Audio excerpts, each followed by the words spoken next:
Rocky Gerung disomasi PT Sentul City untuk membongkar rumahnya terkait masalah lahan. Pihak Rocky Gerung mengaku sudah menyampaikan permasalahan ini ke Badan Pertahanan Nasional atau BPN. Juru bicara sekaligus staf khusus Menteri ATR atau BPN, Teuku Taufikul Hadi, mengaku belum membaca surat dari pihak Rocky Gerung. Namun dia memberi penjelasan terkait sengketa lahan antara pemilik sertifikat dan penguasaan secara fisik. Taufikul Hadi menyebut, jika tanah tersebut dikuasai fisik oleh seseorang, pemilik sertifikat harus berhati-hati dalam bertindak. Langkah yang paling tepat adalah membawanya ke pengadilan. Jika bertahun-tahun tidak menguasai secara fisik, yang justru menguasai secara fisik adalah pihak lain, maka pemegang sertifikat harus berhati-hati. Tidak boleh bertindak sepihak, kata Taufikul Hadi. Jika memang ia merasa sebagai pemegang hak karena ada HGB, misalnya, ia harus meminta pengadilan untuk mengosongkannya. Pihak pengadilan yang mengeksekusi, bukan secara sepihak dengan mengerahkan preman atau Satpol PP, imbuh mantan anggota Komisi Hukum DPR ini. Pengacara Rocky Gerung, Haris Azhar, mengatakan ada 2 surat somasi yang dikirimkan Sentul City ke kliennya. Isinya, menurut Haris Azhar, meminta Rocky Gerung mengosongkan tanah dan membongkar rumahnya di Bojongkoneng, Babakan Madang, Kabupaten Bogor. Minta mengosongkan tanah itu, saya sama teman-teman jadi kuasa hukumnya, kata Haris Azhar kepada wartawan pada Rabu 8 September 2021 malam.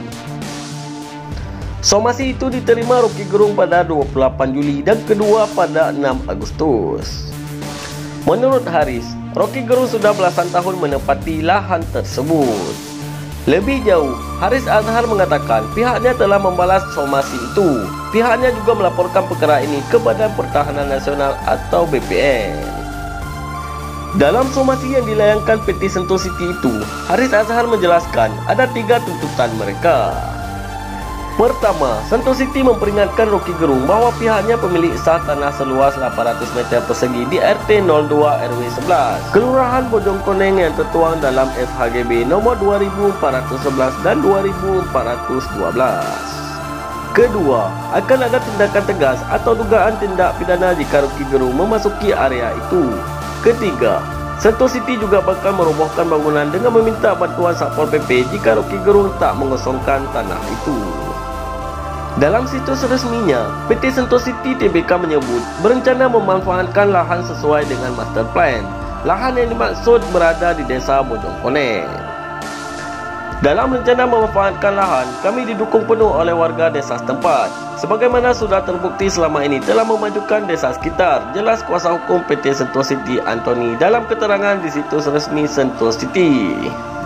Antoni menyatakan warga mendukung pemanfaatan lahan sesuai master plan dengan harapan menciptakan lapangan kerja bagi warga desa sekitar seperti area yang telah terbangun di desa lain. Antoni juga membantah ada keributan di desa Bojongkoneng. Menurutnya, keributan itu cuma akting beberapa saat yang dibuat masa sewaan pihak spekulan. Dia menuding hal itu sengaja dibuat spekulan untuk menguasai tanah.